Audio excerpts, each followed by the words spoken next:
as a community support you and through research, Okay, through money? What can we do? You could tell some bloody producer in television to hire a journo who's interested in making a documentary series in investigative journalism about this issue. How do we seriously band together and make that happen?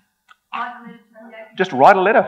I mean, ultimately, TV people make television programs that they think you want to watch. So you get the Kardashians because that's what they think you want, okay? So basically, if you want an investigative TV series with rigorous, objective investigative journalism, tell them that, and they'll give it to you, and I'll be asked to make it. I mean, really, that would be the best gift for me, like right now. I am emotionally exhausted, mentally exhausted. Every day I wake up, I have over 500, 700 new emails in my inbox. I've never, ever had a response to a story like I've had to this one.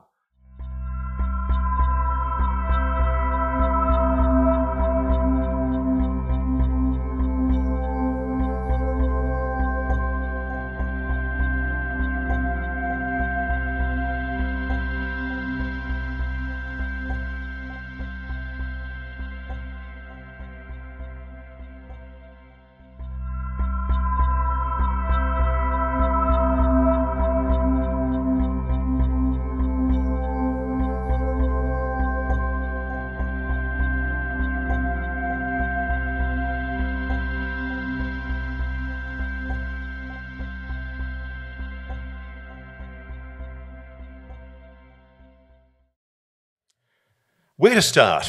Where to start indeed. I want to talk about people who talk to me a lot and they come to me and they say, do you believe in UFOs? Do you believe in that stuff? And I go, no, this is not a religion. Belief is an expression of faith. I know certain things based on evidence, which is the way I've been taught, both as a lawyer and as a journalist. And so I've acquired knowledge as a result of the people that I've spoken to. But I guess a lot of you are probably going to be hoping that today I can spill all and tell you everything. And I do. I know a lot more than I'm able to say publicly. There are an enormous number of people who are behind David Grush, the guy that I interviewed for News Nation a couple of months ago, who are lining up, hopefully at some stage, going to be given the opportunity to speak to the Congress, hopefully in public hearings, and give evidence of what they know. And these are people and I still, every day, I sort of wake up and I go, am I still doing this? Is this really happening? Because it is irreversibly damaging to my career, I can assure you, to be involved in this area. And all of you, frankly, are stark raving bonkers to come here on a Saturday afternoon when, for heaven's sake, the Matildas, really, I mean, I'm actually really excited about the Matildas game. I've been quite enraptured by the fact that a woman's sport has taken the Australian imagination. And I know a lot of people from internationally are going to be watching this eventually on the web, and they're going to be wondering, what are the Matildas? What are we talking about? So anyway, can we please show the patch, Josh? I did a Need to Know vodcast a few weeks ago, and I talked about a guy whose relative worked at Area 51. And there were a lot of skeptics and debunkers at the time who said, he didn't put the patch up that he referred to on the podcast. And the guy was so angry that I'm using this, by the way, to talk about the dilemma of witnesses. Because the guy who has allowed me to talk about this was so angry that there was the usual spite, malice and bitchiness from so much of UFO Twitter that he said, fuck him, I'm going to allow you to run it. You can run it. This is a patch of a relative of a guy that approached me who has given evidence to AARO, the All-Domain Anomaly Resolution Office. And I'm only going to put it up for a little while, and then we'll put the Close Encounters thing down again, and we'll talk about it at the very end. But you're all given the duration of my speech to crack the secret behind the patch. Okay? There's a really interesting story there, and it's quite hilarious. But what it goes to is what this person, and very, very convincingly now, on the basis of information he's provided me privately, convinces me that this is a patch for a team at Area 51 that are involved in reverse engineering. And more importantly, the story that he told me that I related in my vodcast with Bryce Zabel, Need to Know, an exemplary vodcast if any of you are interested, was that this guy's relative had been working, I can actually tell you a little bit more about him. He had been working as a data configuration specialist at Area 51. He collected data from engineering tests and was in charge of storing it inside large, secure vaults. And he had access that others didn't have in that regard. And he told me that he was part of a group of 10 individuals who worked on terrestrial-based technology. But there were specific groups, he alleges, within EG&G, they are the former administrators of Area 51, that did certain things. And there was a senior EG&G engineer who his relative spoke with in 1997 who was in charge of reverse engineering what his relative told him was non-human technology. And he said that in the data room where all of this material was kept, there was a huge image on the wall of an egg-shaped craft that had been found fully intact, resting on the desert floor of a remote US location. He didn't his relative didn't tell him the exact location where it was found. In fact, his relative was very non-compliant. What happened, to be honest, was this was a young man who took an interest in the fact that his relative worked at Area 51 and one day wandered into the study and snapped a picture of this patch. And the reason why I'm sure that he's telling me the truth is because he also snapped a picture of a group of people. And without going into the details about that picture, it has more than convinced me as to his bona fides. But essentially, at the heart of all of this is there is a story behind this patch, and we will come to that later. You can take it away now, Josh. So, why did I get into UAPs and what led me to the story of David Grush, who, frankly, is the most important whistleblower from high levels of the intelligence community who has ever spoken publicly about the issue of an alleged crash retrieval reverse engineering program? And as I say that, it just sounds crazy to me. And I'm thinking, why am I talking about something so utterly insane? Because it can't possibly be true. And that's the dilemma I had when I first started looking at this issue, probably 7, 8 years ago. I was working at 60 Minutes, and frankly, I was getting sick of being on the road for 7 months of the year. And a lot of the time that I was spending was in the US, and because crews were often needed for other shoots, you'd often find yourself sitting in New York or Washington and thinking, what am I going to do for the weekend while the crew's off shooting with Karl Stefanovic doing something else? And so I thought, I'll start researching that UFO story I'm interested in, because I've always been interested in the subject.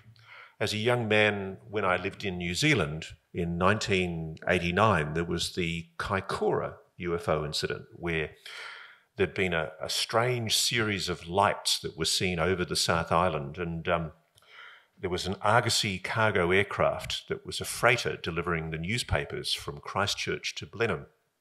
And as it turned out, one of my flatmates lived in Blenheim, and he happened to know the Captain Startup, Bill Startup, great name for a pilot, who had flown this Argosy aircraft. And so at one stage I got to sit down with Bill Startup, and Bill told me what he'd seen that night. And he said, look, Ross, I've flown aircraft for many, many years, and I saw solid craft coming up to my cockpit and zooming away again at speeds that I can't explain. And I remember at the time, I was a young, aspiring lawyer before I became a journalist, and I was on my student newspaper at Victorian University in Wellington, and I tried to do some research on this issue, and I can see that at the time the Air Force, the New Zealand Air Force, had come out with a statement and said that it was all rubbish. And funnily enough, it followed on, George, from the Valentich case. It was only a few weeks after the Valentich case.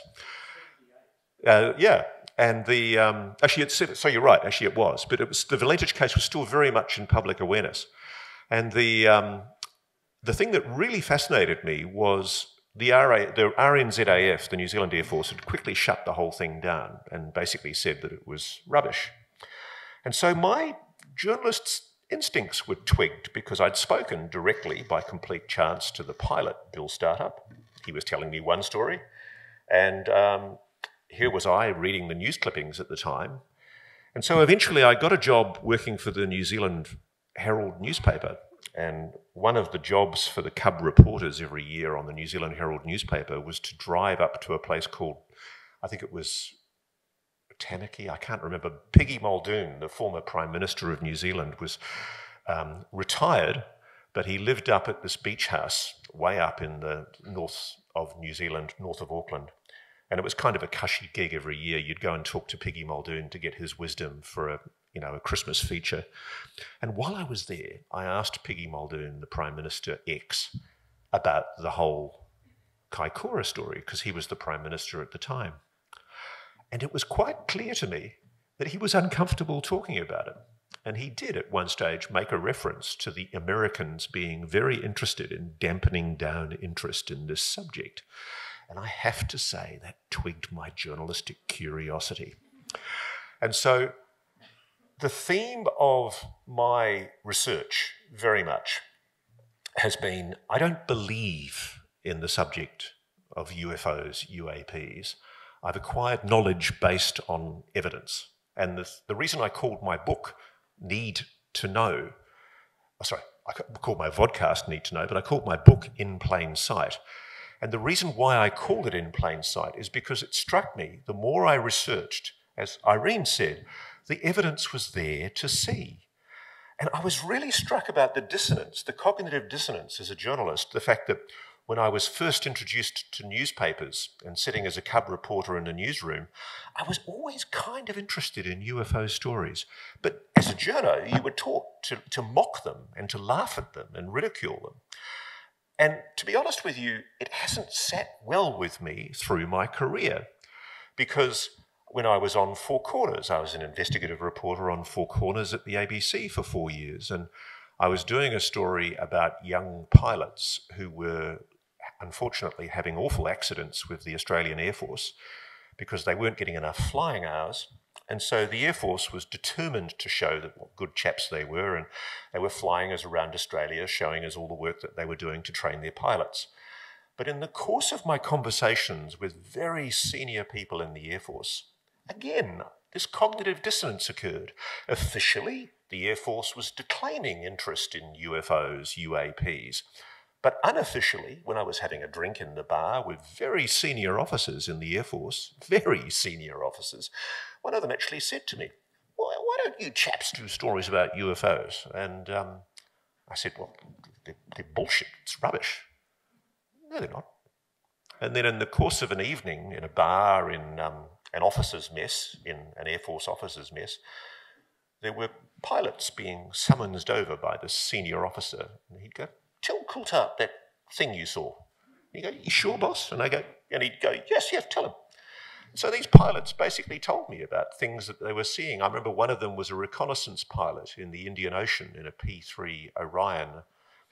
And he described essentially a lenticular disc that had come up right beside the cockpit of the plane. And I said, why don't we know about this? Oh, I'm not going to go talking to you about it. You know, your camera's not rolling, is it? No. There's this stigma associated, this ridicule that's attached to the subject. And the thing that I mean, as a journo, the stories that you look for are the stories that nobody else knows about. There's so much fun in revealing a story that's been right under everybody's noses that often it's taboo, it's stigma. People are frightened of talking about it. And this UFO UAP story, I'll be honest with you, it's bloody good fun, because because it's there. It really is. The legacy media have completely dropped the ball on covering this story. And the realization for me as a journalist was I couldn't believe when I started looking at the history, not just in America, but in Australia, you didn't have to rely on crazy tinfoil hat conspiracy theorists who'd written crazy books making wild claims. You could go to the archives and you could quite literally search the CIA library or the Air Force library or the DOD, DIA files. And before I knew where I was under a mound of paper and people across the world, and thank heavens to this entire community here. Many of the people in this room have helped me with my research. The thing that really struck me was how, again, there was this cognitive dissonance between what I'd learned as a journalist. I'd been conditioned to treat any UFO story with disrespect and ridicule. And there comes a time when, frankly, you just have to acknowledge that disrespect and ridicule is not warranted. And I remember there was a time I went for lunch with Bill Chalker, who's a very prominent and respected Australian UAP researcher. And Bill sat me down and told me about Harry Turner, who was a scientist working for what was then, I think, the Joint Intelligence Organisation in Australia, part of the Defence Department. And you can read Harry Turner's entreaties to his bosses in the Defence Department in the early 1970s, where Harry was arguing for a UFO quick reaction force because there was clearly a lie. I mean, it's just the most breathtaking document. And it's funny, I get sent it every month by people in the US who've only just realised that it's there. And they say, Ross, you've got to read this amazing document, you know. And I go, I wrote about it in my bloody book, you know, because it is an incredible document because what it shows is that a very senior scientist for essentially the intelligence organisation for the Defence Department had been briefed. Harry had been a young physicist at the Maralinga test site in South Australia. And in the course of his work as a physicist, and ironically his name, O.H. Turner, features in some of the Air Force files that I found subsequently, Harry investigated UFO sightings that occurred during the nuclear tests that the British were doing. Thanks to the British for this. Thank you for exploding bombs in South Australia. And on dozens of occasions, the appropriately named Daffy, the Defence Air Force Intelligence Office, had made notes of these sightings, and they collated information and investigated, often accounts of structured craft that was seen hovering over nuclear test sites imminently prior to the detonation of nuclear weapons at one of the most secure facilities in the world at the time. There were also at Woomera, the Woomera rocket base, where the Brits and the Americans tested their long-range ICBM missile prototypes, there were similar sightings reports. And this amazed me. I was thinking, why have I never heard about this? Why don't I know about this? And I'd go to Canberra and I'd heinously abuse my privilege as a journalist, and I'd sit down with people from the Air Force and the Defence Department, and the first thing they'd do is they'd say, your phone's not recording, is it? You know, you're not filming me or anything? Yes, well, yes, there were things that were seen in the 1950s, 60s, 70s, and I'd go, and the 80s, and the 90s, and the 2000s. And I'd go, why aren't you talking about it? Oh, don't know, really. And it's interesting because I don't think there's a conspiracy. I don't think that there's men in black going around telling people to shut up and not talk about this. I think it's as simple as a bunch of authoritarian A-type men, basically, don't like admitting that they have no bloody idea what they're talking about. And they don't like admitting that for all of the money and the resources that we're spending on national security and defence, there is a phenomenon that they cannot explain. And so that's what I came to as a journalist. I came to the conclusion based on evidence. Thousands of documents. And I was, at 60 Minutes, I was lucky enough to be stuck in places like Washington, D.C. And once you've seen the museums in DC once. Frankly, it's a very boring town. But the thing about it that was fascinating to me was it's full of really interesting people. And so I approached the subject matter like any journalist should. I thought, wow, this is a story. Why aren't we doing this? Why do people not talk about this story? And periodically, there were people like Bob Lazar bobbing up in the custard and Richard Doty. And I have to be honest, I was deterred from thinking about those people because there's so many inconsistencies and threads that don't make sense in their accounts. And frankly, we don't need them. And that's what I tried to write in my book. I tried to confine myself to the knowledge that I felt comfortable reporting. And it was really interesting because what somebody like me tries to do when I'm researching something is reverse engineer how to find out who would know about it. And so in the past, when I've been looking at, say, investigating the medical profession, which I've done a lot of, thankfully the medical profession used to publish beautiful printed booklets that told you where doctors were in certain hospitals at certain times, and you could go and find out where they were. And I would build up a database of if a doctor was accused of doing something wrong, I could figure out that they were in that hospital there from those years to those years. Then I could figure that out and go and talk to the nurses mainly who knew all the dirt about the doctors, and then we could build up an understanding of what went wrong. And that's how I got the breakthroughs on the story that I did investigating a dodgy doctor who was mutilating women in horrible ways. And so in this case, I read Nick Cook, the fantastic British journalist who did a beautiful book called The Hunt for 0 Point. And Nick was talking about the fact that back in the 50s and the 60s, there was clearly an enormous amount of money being spent in the United States into anti-gravity propulsion research, and there were rumours of recovered craft, including allegations that the Nazis had recovered something that was called mythically the Die Glocke, the bell. And there were all these stories that kind of bobbed up in the custard of UFO lore that, frankly, you'd reach out and try and be absolutely categorical about them, and you could never be 100%, but there were threads in the documents that I could see were consistent. And when you're reading an official document, an FBI document or a Defense Intelligence document or a CIA document that's been declassified, funnily enough, as a result of the instigation of President Clinton during his administration, when you're reading documents that verify there really was stuff going on that was contrary to what the public were being told, and more importantly, there were deliberate disinformation operations shortly after the 1952 Robertson panel, where a CIA convened investigation into UFOs that was convened as a panicked response to the so-called Washington flyover. People often ask me, they say, if it's true that there are UFOs and, why don't they just land on the White House lawn? And I go, well, the reality is, in 1952, they bloody nearly did.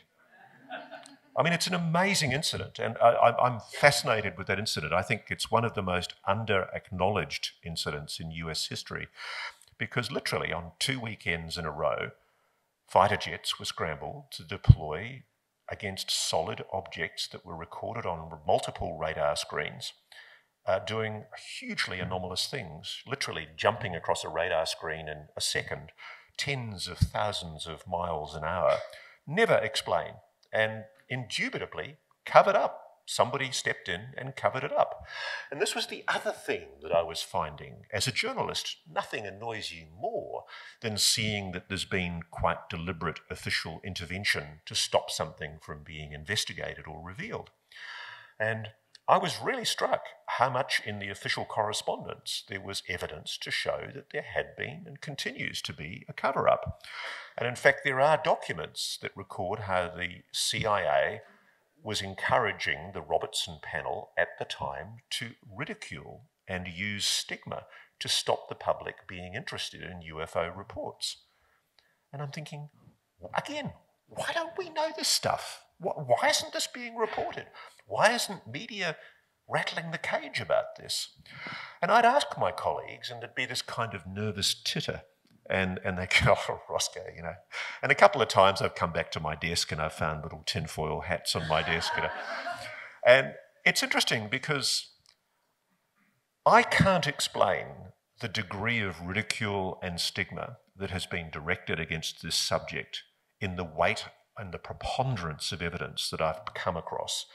And I actually feel, as a member of the legacy media, I should convey an apology to the people who have been stigmatised and ridiculed for decades because their stories were not taken seriously by legacy media.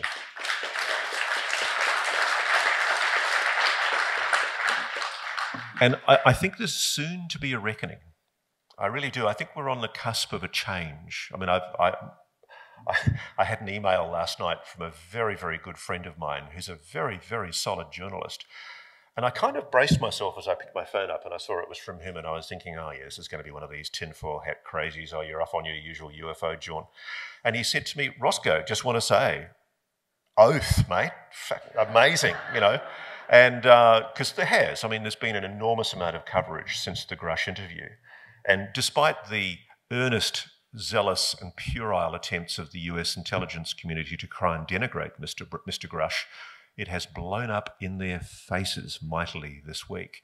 Can I just say, the contemptible way that the intelligence community, and we know it now, with the journalist from The Intercept who wrote this story this week, trying to denigrate David Grush because he suffered from post-traumatic stress between 5 and 9 years ago, and suggested that somehow the security services were wrong in allowing him to maintain his security clearance. That's all they can do after 2 months of digging for dirt on this guy? It's just incredible to me that it was such a woeful, lacklustre attempt at an attack on a really solid human being. And I can tell you, Mr. Grush knows a lot. Not only has he confirmed the reality of a cover-up, I know he's telling the truth. Because as part of my research when I was at 60 Minutes, and then later as I started researching my book, I went back to those notes that I'd made about how I researched injuries to women who'd been mutilated by doctors, and I thought, well, my friend Nick Cook's written about all these people in the 1950s, 60s and 70s. Some of these people must still be alive. So I got into full nerd base, sat down and used logins of a friend of mine who had access to the academic databases. And I downloaded every scientific paper I could find on anti-gravity propulsion and similar kinds of research, stealth research. And I wrote, I think it's now over 200 letters, hand-wrote 200 letters. And I generally try and include in those letters something that made those people realise this wasn't just a letter that was mass written. You know, I'd refer to their research. I'd acknowledge that I knew they'd worked in this particular area and that I had strong suspicions that they'd worked in the Nevada test range. And the reason I wrote letters was because I've previously done stories for the Sunday program at Channel 9 about computer surveillance and communications surveillance. And I know how easy it is for people's communications to be monitored. And if I was going to be approaching people who had secrets, I wanted to be able to be sure as a journalist that I could protect them. And I was so neurotic about it that I found this lovely man who, he has to remain anonymous, but he's brilliant at finding addresses. And so I'd ring him and I'd say, look, I've got another 100 names for you. I'm really sorry. Can you help me find these people's, can you please help me find these people's mailing addresses? And he did. He came back to me with literally 100 addresses. And so I literally went to my post office with armloads of envelopes and posted them. And frankly, I forgot about it for about 2 or 3 months. So I was off on another story. And then blow me, people started responding. And I'd told people how to communicate with me. You know, in some cases, we communicate via dead letterboxes on the dark web, you know, really paranoid stuff to protect sources, because source protection was absolutely essential. And it blew me away because, and I still remember the moment when one of them, who I can name, told me that he had been read in to a crash retrieval reverse engineering program. And I couldn't believe this guy responded to me. His name was Nat Kovitz. He was the former head of research and development, basically, or science research and scientific development for the US Navy. He'd literally run all of the geeky stuff for the US Navy for much of the previous 30 years. And at the time that I spoke to him, God bless him, he's a lovely man. He was living in Baltimore, but he had a Brooklyn accent, really thick Jewish Brooklyn accent, and he was dying of cancer. And I think he was just really happy to have somebody to talk to, because his daughter Celia was kind of hovering around him all the time. And to be honest with you, I got him at just the right time. He acknowledged to me many times that he would never have spoken to me even a year earlier or 2 years earlier. But serendipity intervened. And Nat, God bless him. I mean, we had that moment once where we spent probably 2 months just chatting. And then finally he went, "Ross, why don't you just ask me the question?" He says, "I know what you want." And I went, "Can I?" And he went, "Yeah." And I'd been thinking about how to do it. And so I thought it might arguably not be a breach of his TSSCI clearances, because he acknowledged to me he was still lifelong bound to heed his top secret compartmentalised clearances. And that meant really he shouldn't have been talking to me at all. But I said to him, "So Nat, have you ever been read in?" I can still feel my heart beating at this very point where I said this. Have you ever been read into a crash retrieval and reverse engineering program involving UAPs? And there was this kind of pause. And I thought, oh shit, this isn't going to happen. And then he went, "Yes." And I'd actually, one of the things as a journalist is you're taught you always listen to what an interviewee says. And I almost started to ask the next question because I'd assumed he was going to say no. And then I went, "Oh shit, he just said it. He just said it. Oh my God." And then I'm very vague in my book, because when I was writing my book, Nat had only recently passed, and I didn't feel right talking candidly about how much he told me, but he told me a lot more than I acknowledge in my book.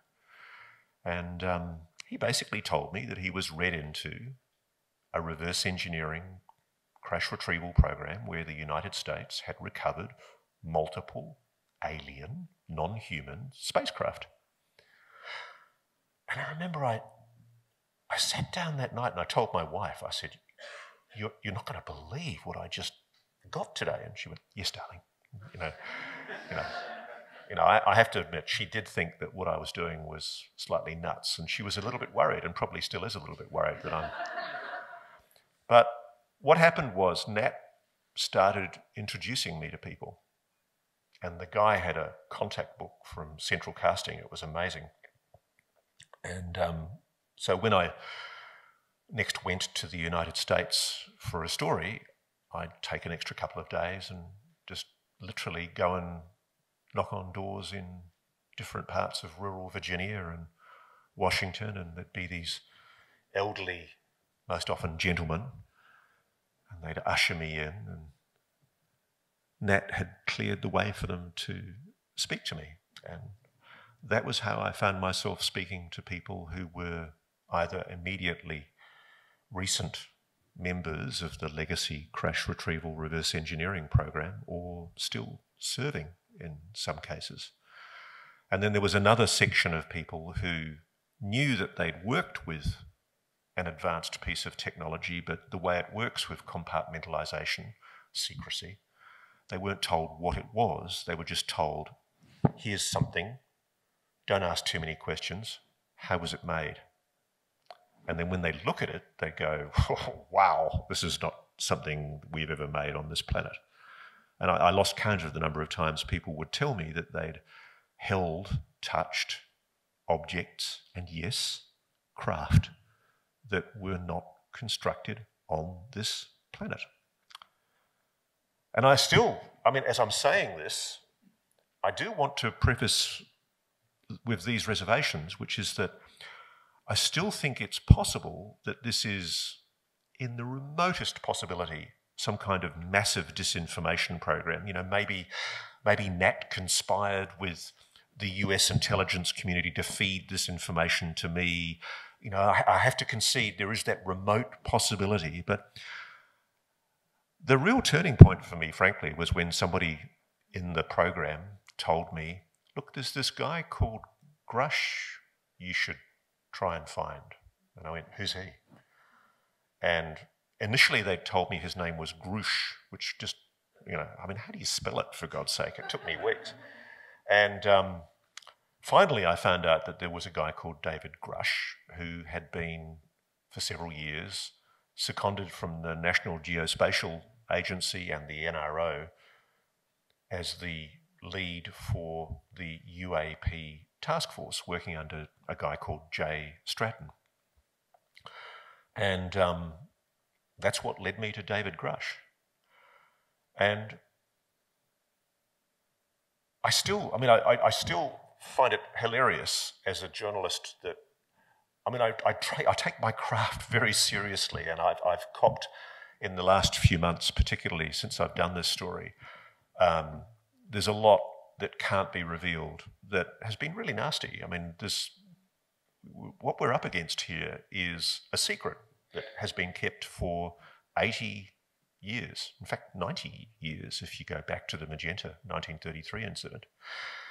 And if you're talking about the Vatican archives, you're talking about something that goes back hundreds of years. And oh, believe me, the Vatican archives do exist. So yeah, there is a phenomenon. This is what I know for sure. There is a phenomenon that is doing anomalous things and has been doing anomalous things in orbit, in our atmosphere, and underwater. Our intelligence communities and Defence Department are aware of it, but they don't like acknowledging it because they don't understand it. The Americans, the British, the French, the Chinese and the Russians know a hell of a lot more about it than the rest of us, but they're not letting on how much they know.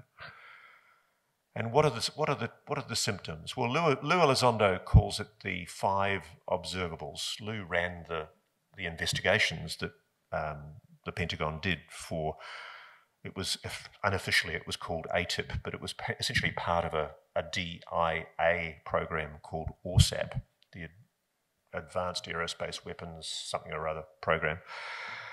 But essentially what it was a secret investigation into UFOs and the paranormal by the Defence Intelligence Agency in America, which is quite incredible. It's exactly what Harry Turner, the Australian scientist, had wanted back in the 1970s.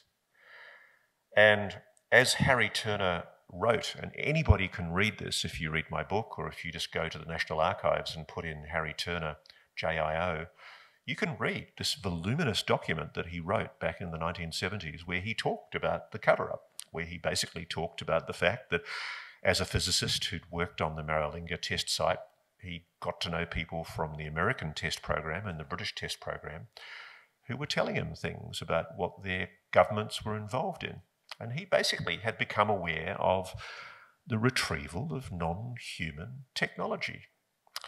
And I mean, I know it may not come as much of a surprise to a lot of you here, but to most people, if you walk out on the street right now and say, there are what we perhaps call aliens, but the experts call non-human intelligence or NHIs, if you said that to most people on the street, I think probably 90% of people would kind of giggle nervously and they would think you're slightly crazy.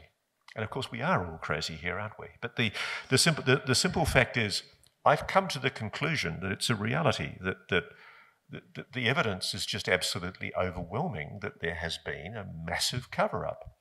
And the one thing that journos are always taught is cover-ups very rarely happen. It's normally a screw-up.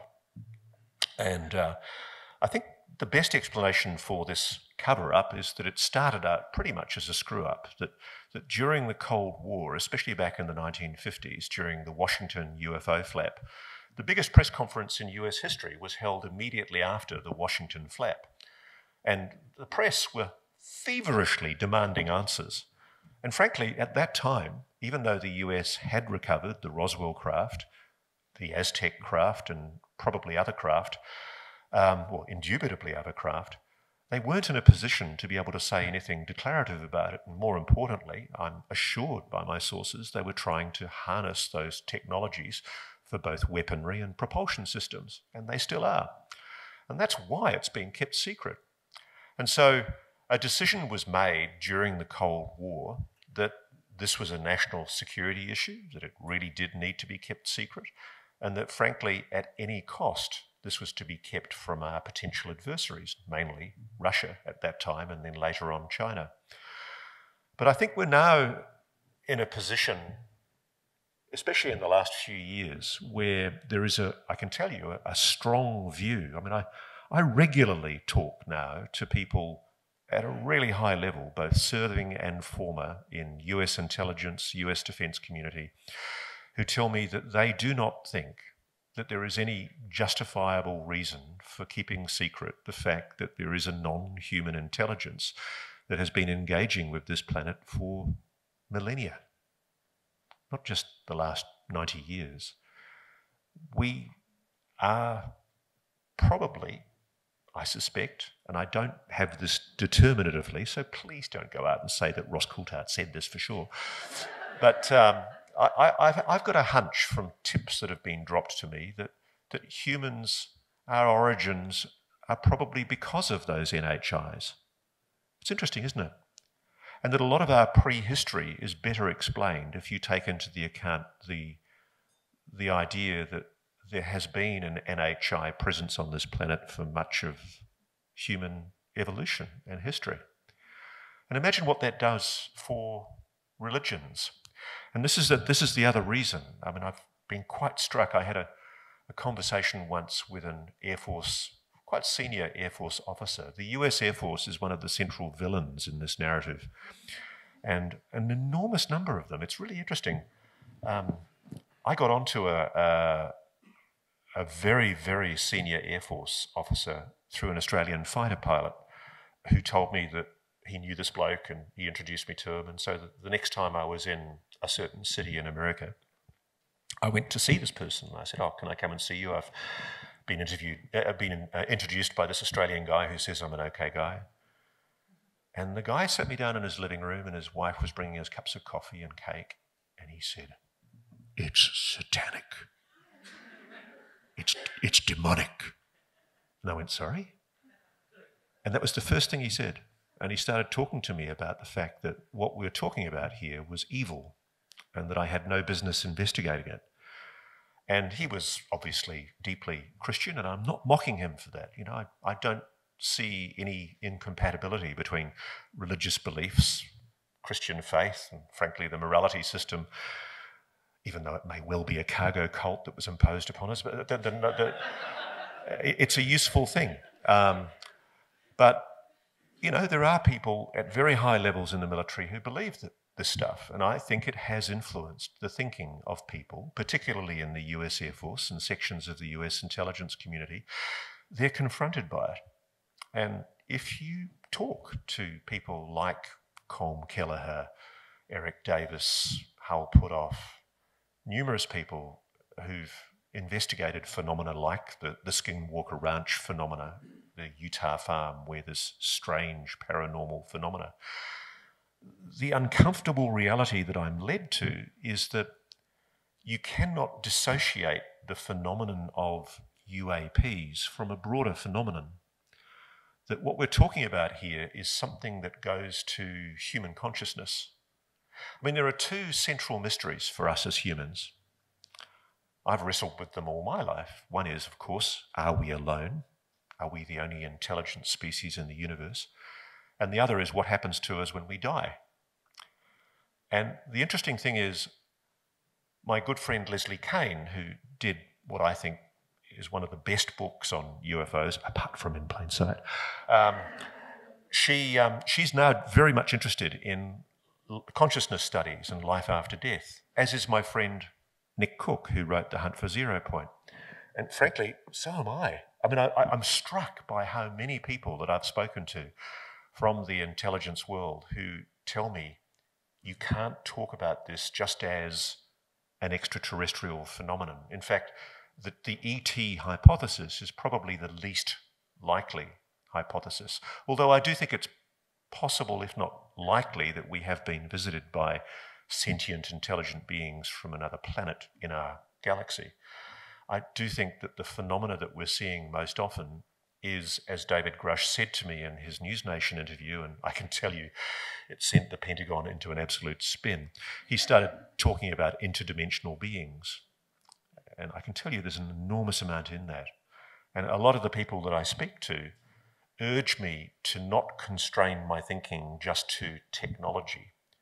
And this might be part of the reason why, if it is true that the US has had so much trouble replicating this technology, which I'm not sure I believe, but if it is true, it might be best explained by the fact that, as Tom DeLonge hinted in his both non-fiction and fiction books, and you might laugh that I'm quoting Tom DeLonge, a punk rock star, but frankly, I have to say, give credit where credit due. Tom's been way ahead of a lot of us on this stuff from the very beginning.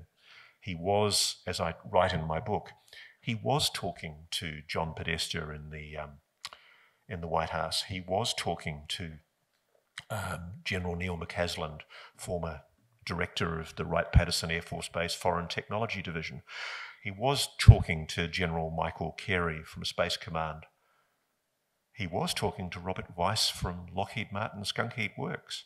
And those leaked emails, which I earnestly implore you to go and read, you can find the links in my book.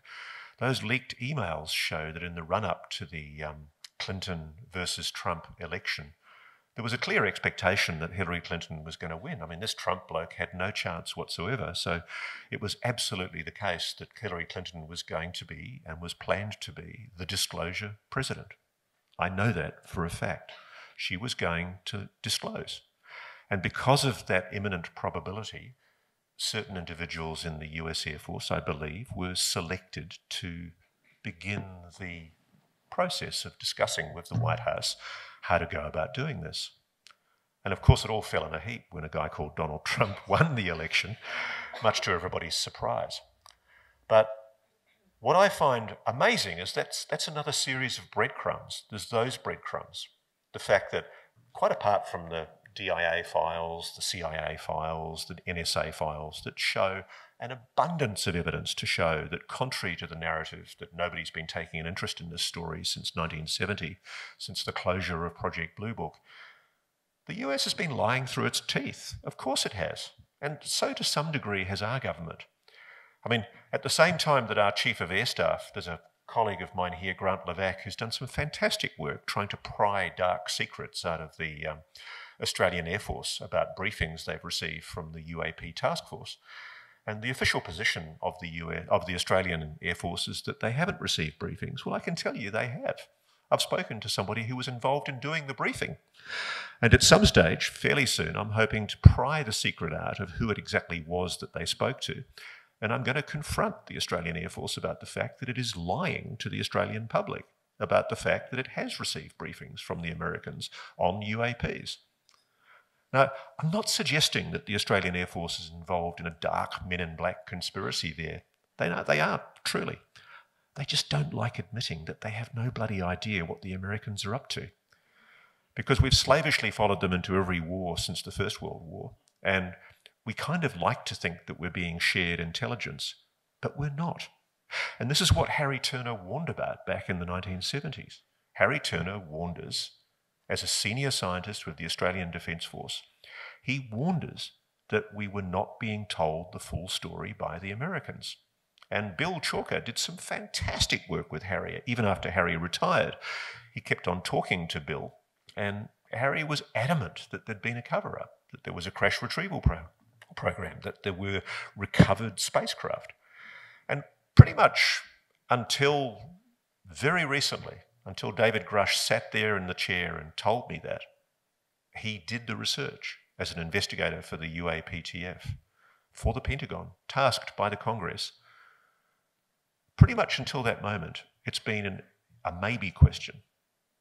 But now we're at a really interesting period in history, because, and I just want to reiterate this point, because when I first did the interview with David Grush, one of the things that really pushed his credibility over the line for me was the fact that Chuck McCullough, his lawyer, his attorney in Washington, D.C., isn't just an absolute top-of-the-line institutional figure in Washington, but Chuck's a former intelligence community inspector general. He's the guy who knows all the dark secrets. He's the guy who, back during his time as an inspector general, it's probably the time when Area 51's crash retrieval program, as it was then, came closest to being compromised.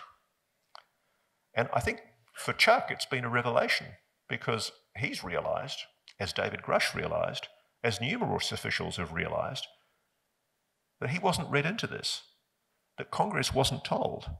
And there really is. I mean, I, as best as I can tell you, I know from evidence I have obtained, independent of Mr. Grush, that he's right, that the United States is in possession of non-human technology and bodies.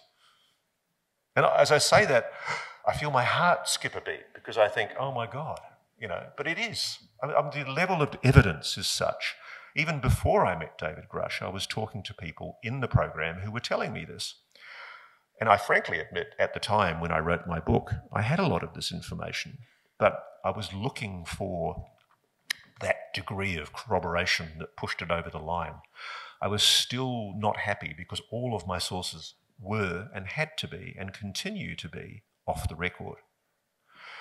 But some of them are thinking now about coming forward. But after the disgraceful behaviour of the intelligence community and certain rapscallion journalists in the last week or so, I think a lot of whistleblowers, potential whistleblowers, are feeling intimidated, which is what the intelligence community wants.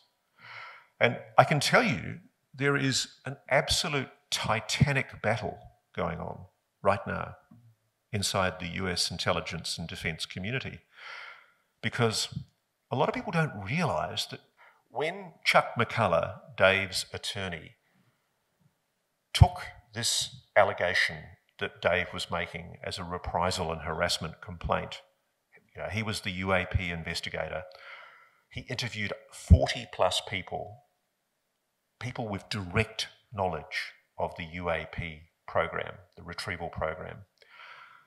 And he took this as a reprisal harassment complaint to the Inspector General of the intelligence community. And this is really important. I'm going to say this in the knowledge that right now on social media there is disinformation being put out that is misleading the public about the level of knowledge that Mr. Grush gained.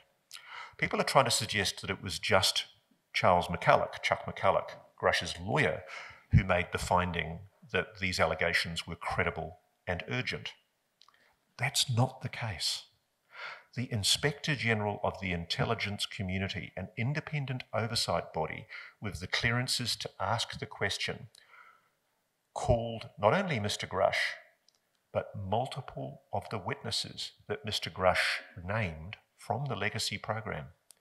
These people have already given evidence under oath in secret to the Inspector General of the Intelligence Community of the United States, which is the most powerful oversight body in the US government for investigating the intelligence community. It was set up largely as a response to the crimes that were committed by the CIA and other agencies exposed by the Church Commission in the 1970s. It's an incredibly important thing that people understand that as a result of his investigations, Thomas Monheim gathered the evidence that he had obtained from Mr. Grush and multiple other corroborative witnesses and presented this in secret to the Senate Intelligence Committee and the House Permanent Select Committee for Intelligence. 2 years ago, the Senate Intelligence Committee began its investigations into these allegations. That's how long they've been looking at this issue. People I know have been questioned under oath, and they have given direct evidence of their knowledge of the crash retrieval program. So when people talk to you, oh my God, is it going to happen? Is Congress going to get told the secrets about the UFO crash retrieval? It's already happened. And so when, if any of you are following the news, when the probably the third most powerful man in the Congress, Chuck Schumer, the Senate Majority Leader, just a few weeks ago, he proposed, and eventually it went into the National Defence Authorisation Act, he proposed an amendment to the intelligence laws that are just frankly gobsmackingly incredible. They mention the words non-human intelligence, I think over 20 times. I think it's 26 times. They talk about non-human technology. Now, I can tell you, I know this for a fact, Chuck Schumer is a very seasoned senior politician. He does not make legislation like that and put it before the Congress without solid, hard evidence to substantiate it. And this is the point that's been lost, in the last few weeks. There's been an intelligence community pushback. Certain tame national security correspondents have been fed the line, oh, where's the evidence? Where's the evidence? Mr. Grush isn't trying to persuade you as his priority, because no disrespect to people in the general public, you're not allowed to know what he knows. When David explained to me as a 30-something guy, I think he's 34, 35, when he explained to me the degree of knowledge that he had and the number of what are called special access programs that he's got access to, knowledge of as a result of his clearances, I couldn't believe. It's breathtaking. His name appears on what's called the bigot list with the President of the United States. He has personally hand-carried the presidential daily briefing into the West Wing of the White House. Sensitive information that is so sensitive it has to be personally couriered. He had to be accompanied by another person to make sure he didn't do a runner, even though he was a trusted intelligence officer. These are the secrets to the kingdom. And he was one of the guys entrusted with those secrets. This is why we're in a completely new paradigm right now. I remember how paranoid I felt when there was that incredible moment when David agreed that he should do a television interview. And the reason why he agreed to do a television interview with me was because by that stage, I knew who he was. I'd heard about him from my sources in the Legacy program who said, you've got to get to know this guy Grush. We kind of sought each other out. And what happened basically was Leslie Kane and Ralph Blumenthal, clearly expected that the New York Times was going to run another story. But what there was, I can't explain why this happened, there was editorial reluctance at the New York Times. They said no to what I think is the biggest story in human history. And I think the New York Times will regret that for many, many centuries to come. It is the biggest mistake that the New York Times has made in its history, followed closely by the bullshit stories about weapons of mass destruction in Iraq. But the Washington Post was the next one that was being approached. And they were interested, but they were nervous. Their national security reporter was nervous as well, as you would be. It's a hell of a story. And Leslie and Ralph were both worried that there was going to be some kind of pressure brought down on David, because in order to do the interview that he wanted to do, and this is the other thing people don't realise, David's not a whistleblower in the traditional sense of the word. He's not breaking the law. He's not breaching anything by revealing what he knows. He actually sought the permission of the Defence Department of the United States to do the interview that he did, and he went to an office called the Defence Office of Pre-Publication Security Review and said to them, I want to talk about crash retrievals. I want to talk about the Magenta 1933 Italy crash. I want to talk about agreements. I want to talk about aliens, NHI. Now, why did they do that? Why did they come back and approve it? He thinks it's because they felt that at the very least, constraining what he could say within a DOPSA, as it's called, could at least control the narrative in their perspective. And so they allowed him to say that much. It's not, by the way, it's not a sanction that what he's saying is true. It's merely a sanction that what he was authorised to say is not a breach of national security. It's a very important distinction. But he, like I, was gobsmacked when they came back and said yes. Think about that. Why did the US Defense Department think that it had to allow this man to speak? Because they knew he'd already given evidence to Congress. They knew that behind the scenes, Congress, senior senators on both sides, this is a bipartisan issue. Senior senators, senior Congress representatives on both sides of the House are taking this extremely seriously. They also knew the fact that David had given his evidence in secret to the Senate Intelligence Committee and to the House Permanent Select Committee for Intelligence. It's there. It's 11.5 hours of testimony, irrefutable. And they also knew that at some stage, history is going to judge them for how they conduct themselves. And that's where we're at the moment. Because I think a lot of people are under the mistaken belief that David Grush is now going to be allowed to stand up in Congress and go, yes, the name of the guy running the program is Joe Bloggs. The flying saucers are kept at number 3 Smith Street. That's not the way it works. He's already done that, by the way. He really has. He's told them exactly where to look. He's told them the code names. He's told them the names of people running this. He's not allowed to tell you, the general public, because it's security classified. And people don't understand this. So there's not going to be a hearing, frankly, where David Grush is allowed to stand up and say all this unless somehow some exemption is allowed that he's allowed to speak about things that are at the moment classified.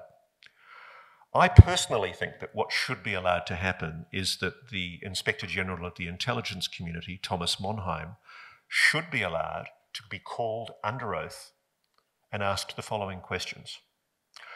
Mr. Monheim, you are the former Inspector General for the United States responsible for the intelligence community. Yes.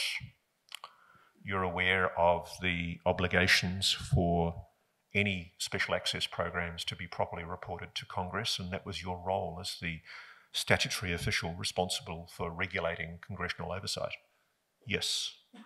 You've spoken to Mr. Grush and you've taken evidence from him? Yes. Can I also verify that the reprisal harassment complaint that Mr. Grush made to your office didn't just feature issues of reprisal and harassment, it also featured allegations that Congress has not been properly briefed about essentially an illegal crash retrieval reverse engineering program? And I think Mr. Monheim would have to say yes.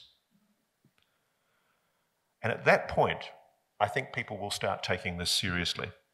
Because at the moment, we've got this delicate dance where the Defence Department knows that it can hold Grush's feet to the fire. If he strays outside his DOPSA, and believe me, he's incredibly careful. When we sat down and did the interview, we stopped and started a lot of times because he had to work out how to say something without breaching national security. Because the CIA in particular is looking for an excuse to throw him in jail. They want him shut up, absolutely no doubt whatsoever. It would be better for the US right now if they could just shut this guy up. Now, let me be in absolutely no doubt, Mr. Grush is the real deal, incontrovertibly. Don't let anybody tell you bullshit that he's making this up, that this is confabulated. I have independently corroborated his allegations, as breathtaking to me as that sounds. There's another journalist called Michael Schellenberger. I commend his interviews to you. He's also had conversations with people. So listen, there's going to be Q&A, but before we go, Josh, can you put that patch back up again, please? So I told you about this patch, right? And 11001001. Measure, analyse, protect. And what they're talking about there is protect the secret. 11001 is the 15th episode of the first season of Star Trek, the Next Generation. First broadcast in 1998. And it's... I've spent ages watching this episode and trying to find the secret inside this episode. Why did they do this? But it's about these binary aliens called the Binars who steal the Enterprise. And their home planet was being threatened by the shockwaves of a supernova. one that they missed in their calculations, and the resulting blast would disable the computers that keep life going on this world. So they stole the Enterprise to store their planet's entire data sequence, and they needed Picard and Riker to send that precious information back to the world or risk the end of their entire species. And essentially what it is, it's a reminder about the power of technology and the dangers of technology. And I have trawled every source, scratched down every lead, trying to find out why they put 11001001 on their patch. But if anybody wants to try and shed any more light on it, there's your task. But basically, this was a guy who met, the guy that owned this patch had a conversation with a scientist who told him that there was a crash retrieval program.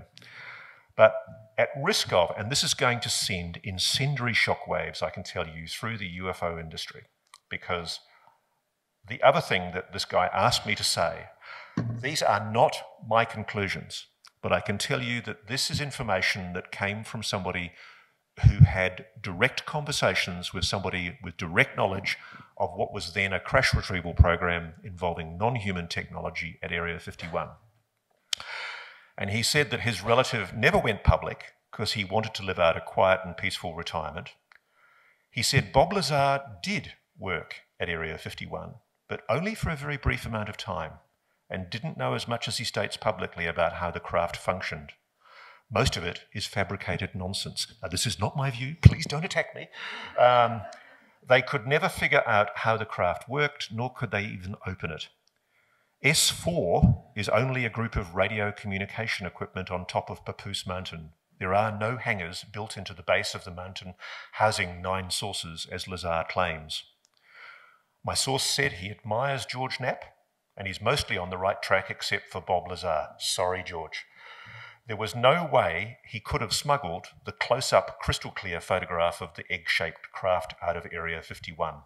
Everyone's belongings and vehicles are constantly searched in and out of the facility. No one wants to lose their job or face other repercussions, so no one takes the risk. People work there for the long haul. It's a nice place to work, to retire with companies like EG&G and the people who run it currently, JT4. So I've got no doubt at all now we've put that up on the web, it's going to go nuts. Thank you. Cheers.